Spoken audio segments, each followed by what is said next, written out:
you need some time at home to prep your food. I like to prepare food on the weekends, like a batch cooking. You cook one and eat 3 times. So you eat for dinner if you prepare at night. You take that food for lunch and you can freeze. Because so you prepare more, you can freeze one portion and eat later on during the week.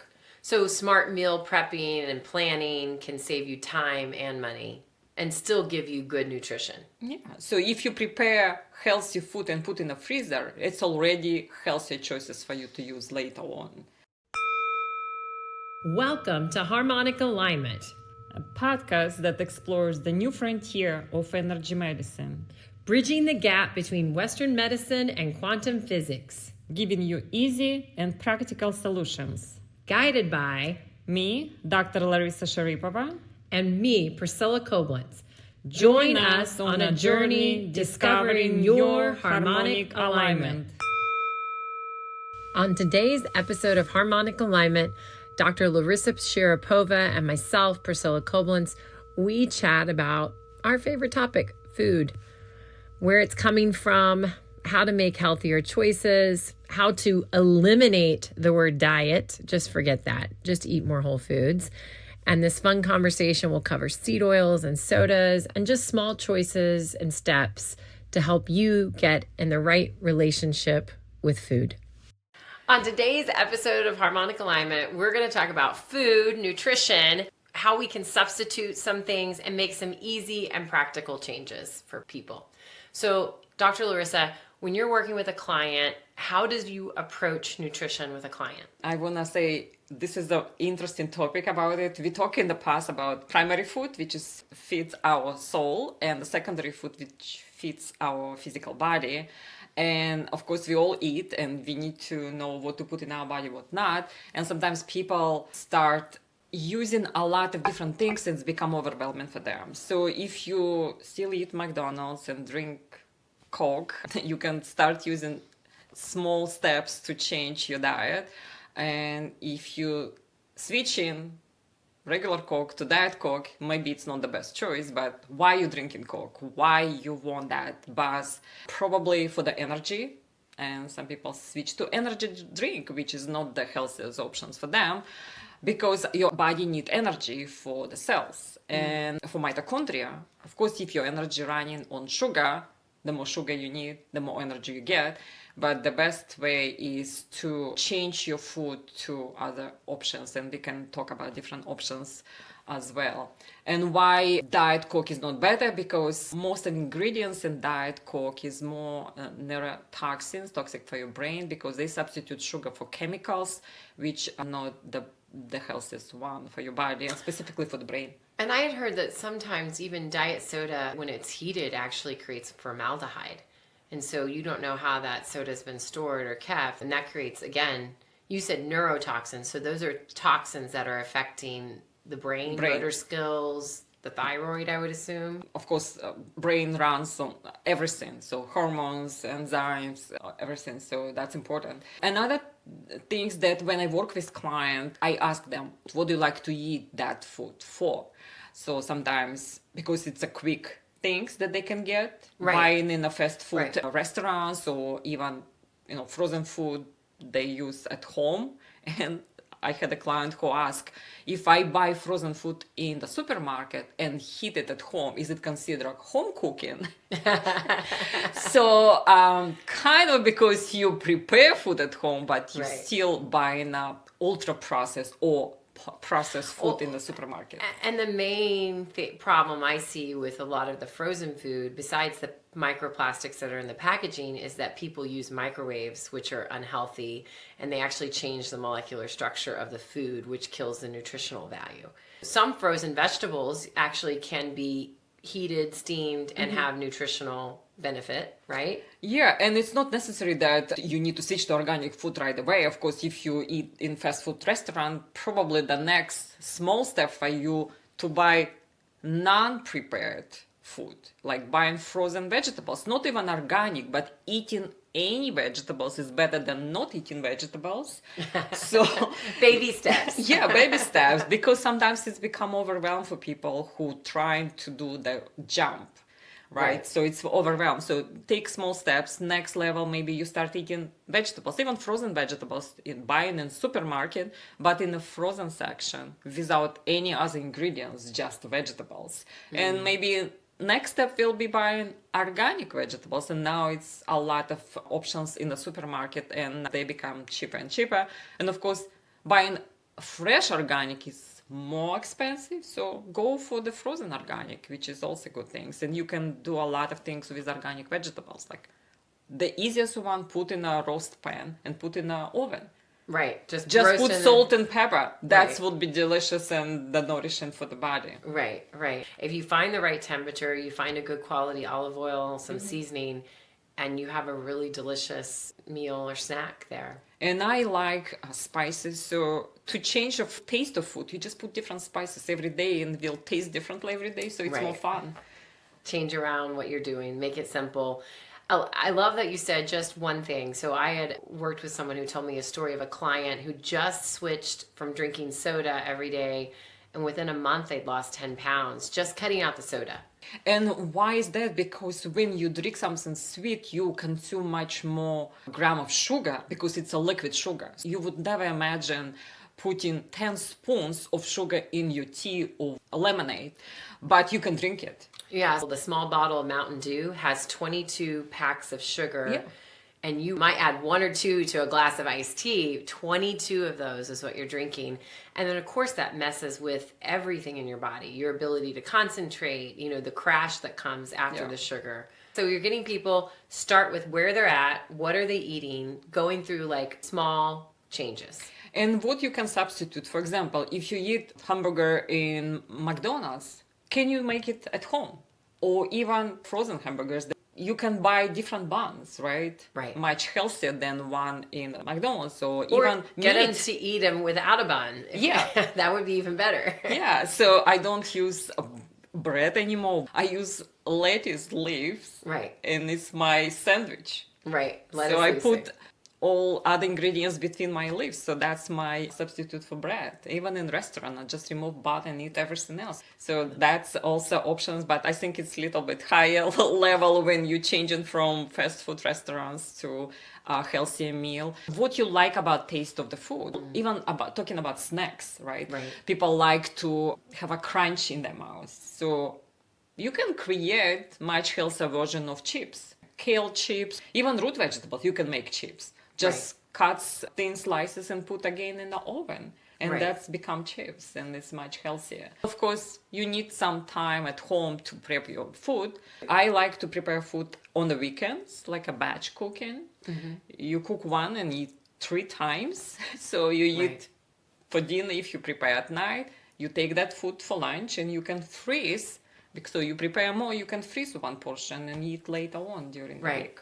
So smart meal prepping and planning can save you time and money and still give you good nutrition. Yeah. So if you prepare healthy food and put in a freezer, it's already healthy choices for you to use later on. Do you have the cooking oil conversation with clients? Of course. Most of the people using vegetables oil, and when I ask my clients what do they think in that oil, they look at the picture as they see in the vegetable oils, all kind of vegetables. Actually, what's vegetable oil means corn oil, which is kind of vegetable, but it's not the most nutritious oil and actually the most toxic oil because 99% of corn grown in America is genetically modified. Right. That genetic modification is changed the actual gene structure of the corn. And then it's hydrogenated, and hydrogenated, how long have consumers have been even consuming hydrogenated oils? Like, it's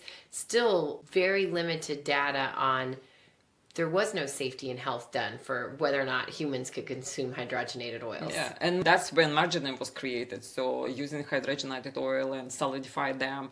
And that's during the fat and oil craziness of our nutrition authorities happen. Right. So and we're still using it. I don't see margarine anymore in the supermarket. Do you? No, it's so interesting that was a staple. And even in my dairy farming house growing up, my mom cooked with margarine because it was cheaper and you saved money. Butter was a special occasion. And now you see the average American has gone back to butter because they understand that margin's not good for them. So we're starting to have the switch of even understanding that seed oils were never good for us. Right. It was never the fat of animal protein that were causing the health issues, but literally the toxic processed vegetable oils. I recommend my clients to switch to healthier oils like avocado oil, which can stand high heat, extra virgin olive oil, not for cooking, and it's also only good for the salads. Right. But some olive oil intent for cooking. Because avocado oil can be expensive. Right. And ghee is another thing that has a high smoke point. That's just clarified butter. Yeah. What about coconut oil? There is a special coconut oil for cooking. So one that is processed and usually it doesn't have a smell. So a lot of people don't like a smell of coconut oil, but they use it more. You get used to that. Same as ghee. Sometimes if you start using ghee, it gives you kind of smell, but you get used to it. Now I use ghee for like a few years and I don't taste it, but my kids can smell it. Oh, mom, you're using ghee to cook. So they know, but the more you use it, the less you smell it and taste it. So people who have dairy issues can a lot of times have ghee. Right. How about you? How do you prepare a meal and what's most important for you? Well, it's interesting. You brought up the point of some process to either olive oil or coconut oil, and I've always avoided those. I thought all processed oil was not beneficial, and I was never quite sure. So if you can explain a little more on that. I like to cook with some olive oil, but in limited amounts, just because of the heat. Even though I'll do virgin first press, cold press, olive oil, ghee, coconut oil, avocado oil. Though I'm not a huge fan of avocado oil. I think because it's the price, and I actually think the flavor, I don't care for it as much. Mm-hmm. We've also tried beef tallow now, because you can actually find that. But nowadays, most pans don't even need a lot. If you get a ceramic pan, you don't need a lot of oil. So I've also tried to cook with less oil. Mm-hmm. Yeah. So there is a different process with olive oil, right? Extra virgin cold press olive oil. Mm-hmm. It has a low heating point. So you lose all benefits of olive oil, all the antioxidant in olive oil if you cook. If you cook with it, you're actually getting rid of the polyphenols and some of the so really you good burn properties. All the antioxidant that is in olive oil. Okay. So there is no benefit to use extra virgin cold press olive oil for cooking. But in the process of olive oil production, first, that's one the best for the salad. Leave it with all the benefits. When they reuse it, like pressing more and more and more the same stuff, the end olive oil, it doesn't have all the benefit that a cold press, but it still have olive oil in it, and that's the one for cooking. So it does not have the high content of antioxidant. It's better for cooking. So when you buy olive oil in the store, if it says extra virgin olive oil cold press, for the salad, just says olive oil for cooking, that's the one you need for cooking. Okay, so if we're say I'm heating a little olive oil and garlic because I'm going to make an Italian meal. I need to use something that's already been heated. It's not heated. It's not first press. It's not the first. It's so pressed you can like use a less quality hot oil, Yeah. and then save that to finish your pasta with some really good olive oil or your salad. Right. Okay. I was always confused by that because then I was like, okay, I should just avoid. And so then I would use the solid coconut oil to cook, which I still do Same to bake. thing with coconut oil. I just melt it. So I'm not cooking it, but let's say a recipe calls for vegetable oil. I will take and melt butter and coconut oil just to where they're liquid, and then add that into my cookies or my baking recipes. Is that... For baking is good, but frying on coconut oil the same. So there is a coconut oil different process. So first fresh process, that's the best one. And there is also second and third process. It's called process, but it's actually just different stages of making a coconut oil. So that one you can use for cooking, and it can stand the high heat. So if I'm going to make some popcorn, I don't want to use the solid coconut oil. I can use some liquid coconut oil that's already had some heat process in order to cook my popcorn. Thank you for that clarification. I was something that I was always confused with when using cooking oils. Yeah, you have to read what's on it, and again, understanding what's the difference from just olive oil from extra virgin olive oil first press. Gotcha. So that's the two different type of, it's the same oil, but two different type. How do you get people to eat more fruits and vegetables? I think that's one of the things that most Americans struggle with. I believe you put in more stuff when you start adding to the plate good stuff, you will try to eliminate the bad stuff. Gotcha. So instead of removing from the plate something that is not good for you, you just add in more that's good for you. And eventually you will have a less percentage of bad stuff in your plate. Like, for example, grains or carbs. So the more vegetables you put on your plate, the less space gonna be for carbs. And of course, vegetables are carbs too, but it's very complex and with a lot of fiber, so we need vegetables. But for example, if you eat meal and you still use pasta and protein, the meat or fish, just add more vegetables like cauliflower or broccoli, and you're not going to consume everything on your plate because it's going to be too much. So the more vegetables you add, and start with vegetables, you will less likely eat the carbs. And then when you're asking someone to add in more fruit, is there particular times of the day that fruit should be consumed? Because I'd heard that late at night is not always good for fruit. Can you start your day with fruit? Can fruit be more than just a snack? Can it be dessert? I use fruit as a dessert after dinner or after meal. Okay. So I don't have snacks between meals, and I try to use fruit as my dessert. And I like to eat with nuts because nuts, it's a protein, and fruit is a lot of sugar. Doesn't matter what fruit you eat, it's still sugar and carbs. And even though it has a fiber, I like to add some protein. So I eat with nuts or with nut butter. So you think like an apple with a nut butter with some kind of, Or even if I eat strawberries, I can have like walnuts with that. Okay. Or like almonds. Gotcha. Whole nut has fiber in it as well. Right. So it's not going to be spike your sugar. But also if you eat after meal, you can have one meal as a like square meal, and you don't need to snack between. Can you explain to people why they can eat fruit but not drink fruit juice?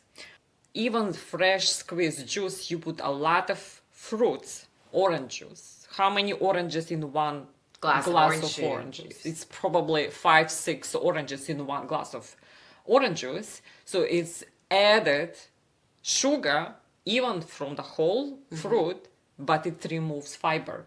So your blood sugar gonna be increased right away because it goes right to your blood because there is no fiber. It can go down and make you feel hungry again. So it's not beneficial to have juices, even vegetable juices, because you need a fiber that is in the fruit, whole fruit or vegetable. You just said something really important, is that when you have something that's so full of sugar, like a glass of juice, it makes you hungry faster.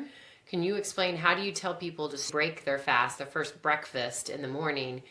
What type of food should it use? In the morning, the best way to have energy for the rest of your day is to eat protein with fat. You can have some carbs, but again, with fiber. So you shouldn't drink orange juice first thing in the morning or have that instead of breakfast, because it's going to spike your sugar high and it's going to bring it's very low and you're going to be hungry very fast. When I work with my clients, I offer them to test breakfast for 1 week. What does it mean? You eat different breakfasts every day and see how your body gonna respond. So I like people to do a food journal, but if it's not a whole food journal for the whole day, sometimes it become overwhelmed, just test breakfast. So eat different breakfasts every day and see what breakfast how hungry you get by how 11 fast, o'clock. Right, how fast hungry you are, how you feel after each different breakfast, and how long it's gonna sustain you.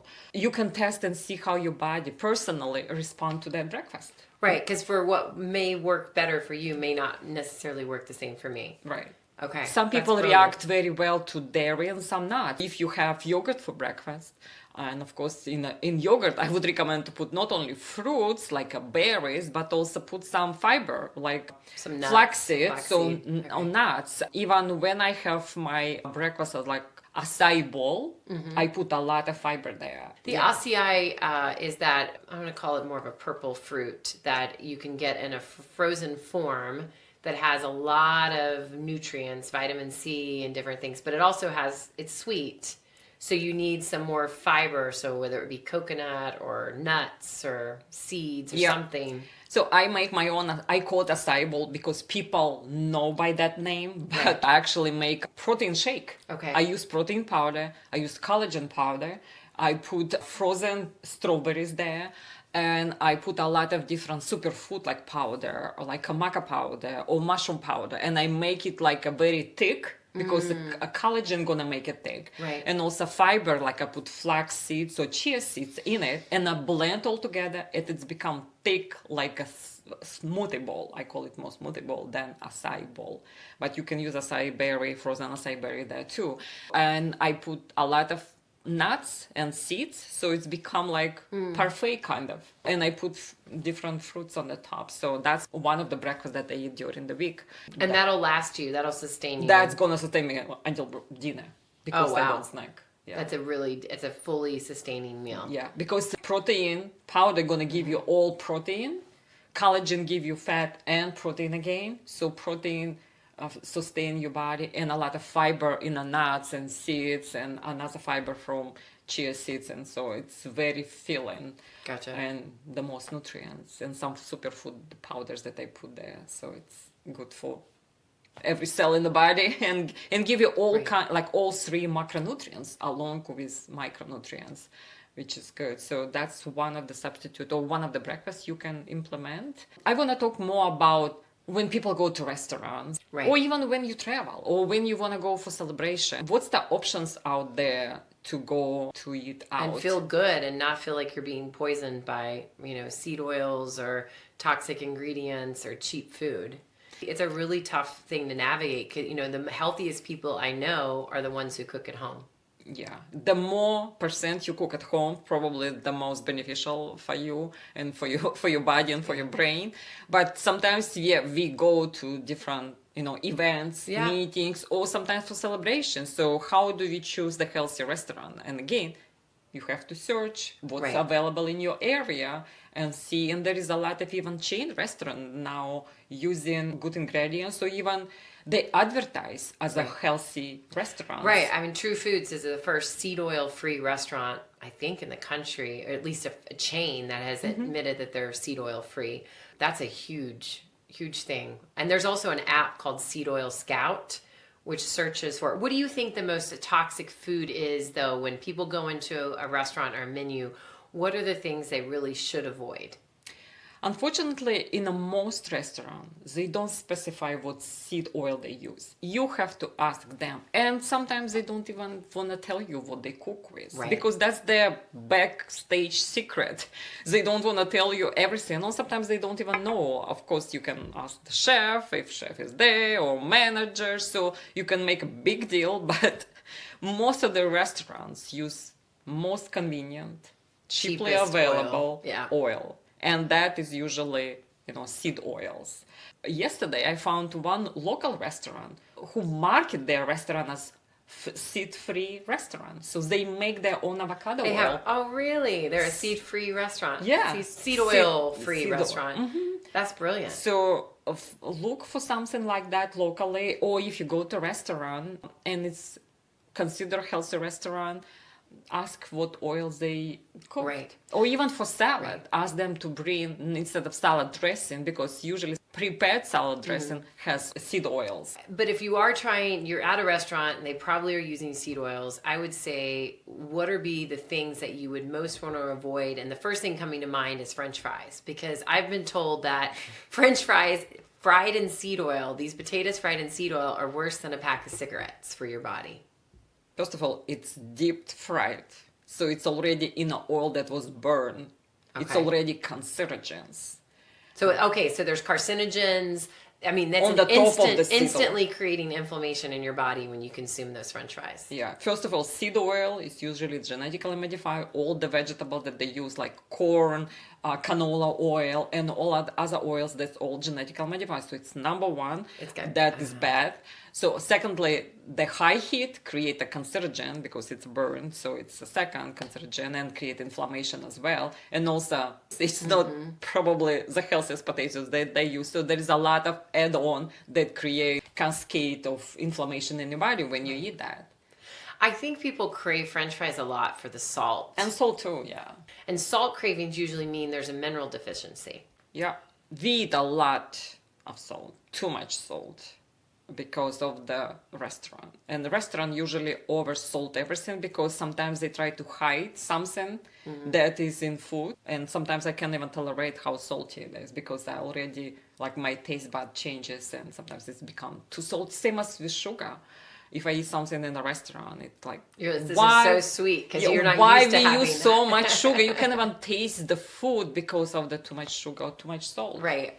And that's one of the things when you start making your own, like, say, whipped cream with berries, and you just add a tiny bit of sugar because you don't need it because you're getting it from the fruit. Right. You start to kind of change your taste buds over time, and then things are too sweet, and you realize, oh, wow, I used to eat that all the time, and I don't enjoy it as much anymore. And also preparing food at home for yourself. Where do you buy your food?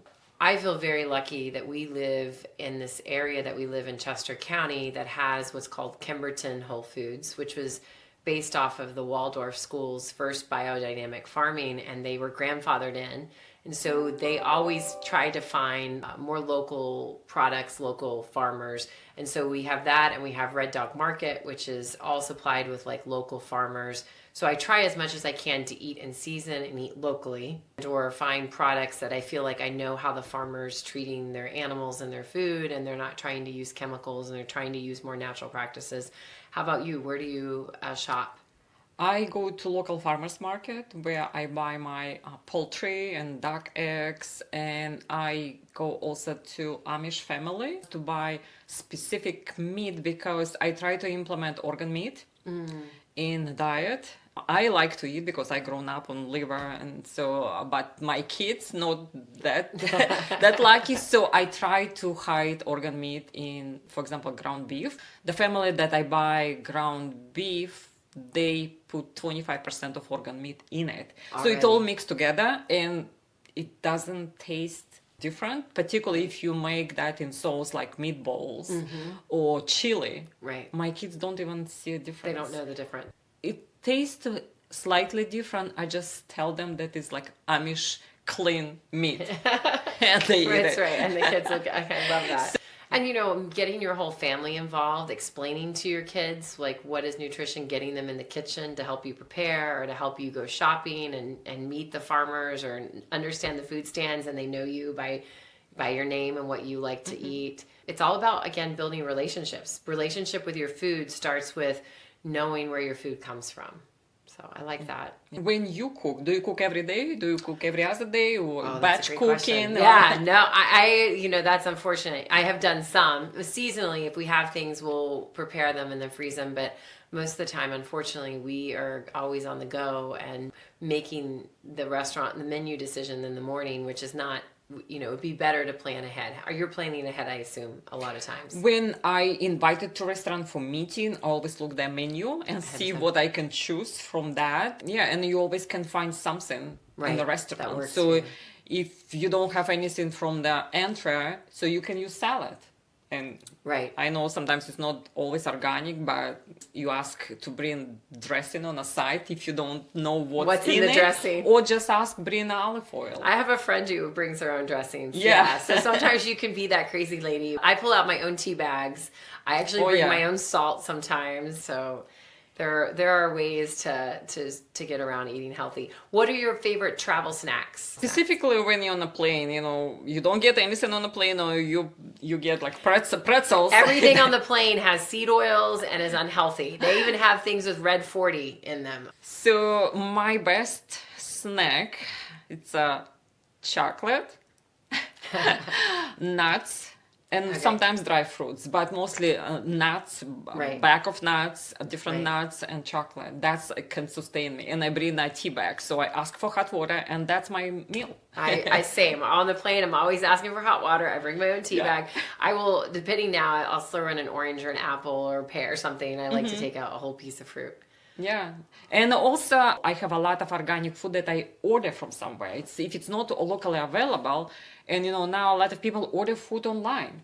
Right. So there is a lot of resources now. Like my favorite is the Thrive Market. I even buy my cat food there because it's much healthier. So it's like kind of Amazon, but a healthy Amazon. It's not only food. They have all personal care, home care, everything that you want.